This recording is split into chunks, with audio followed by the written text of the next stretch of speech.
I want to talk a little bit about this redistricting issue that is ongoing. We just can't seem to get it right here in Indiana. I've been an elected official finishing up my 15th year now on the local level. And I've seen where many senators and reps have gone online in their opposition to redistricting and stated, well, my constituents said they were against it. First of all, state rep districts are over 60,000 people, and state senate, I believe, over 120 or 130,000. Really hard to kind of get a gauge of all of your constituents. Another thing is media has only informed the constituency of one viewpoint of this. I'll give you an example. I sent an op-ed into the Indy Star.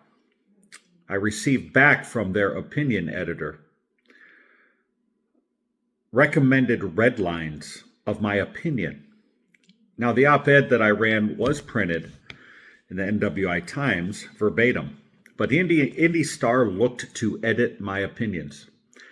Now, their opinion people are online all the time offering their opinions with no backup.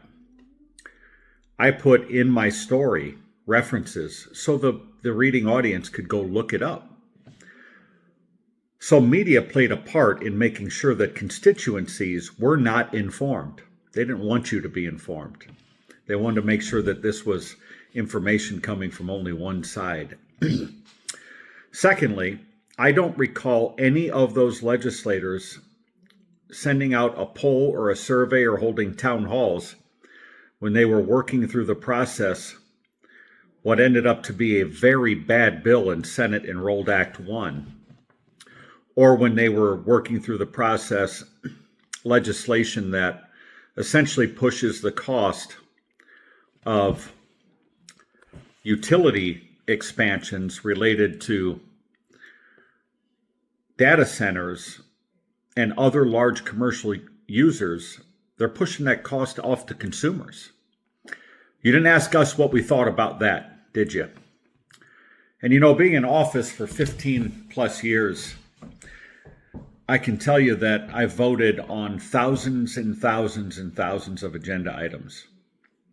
And every 4 years, the people I represent in a representative republic tell me whether or not I made the right decisions. That's how this is done. Sometimes you have to take votes that take a lot of courage to stand there, to raise your hand, to say yes or no in public. This idea that we're going to take votes in a caucus and not fulfill the obligation of a special session, to me is harmful to the entire process, but it's not fair to the public. We need to see where our elected officials stand, because that 4-year test that all of us who run for office go through can only be done by our public votes. Time to pull the veil off of this, Senator Bray, and bring this into the light. Let our people go on record. This is the process. Redistricting is the process. It's time for us to stop pretending that our opponents on the Democrat side are a peaceful bunch. Lest I remind you that they attempted to assassinate the president. They successfully assassinated Charlie Kirk. And I, for one, am still pissed off about it. Democrats play politics like it's a holy war. Republicans act like it's a neighborhood bunco club, where we're just getting together for a good time and a few cocktails, and we'll all be buddies at the back end of it. Folks, this is about making sure we protect the foundational principles of our country. The Democrats have shown us transparently in their rundown cities, their crime-ridden cities throughout the country.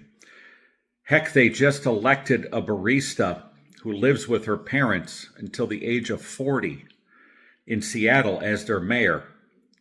She's never run more than her own personal checkbook, much less a city budget of $6 billion.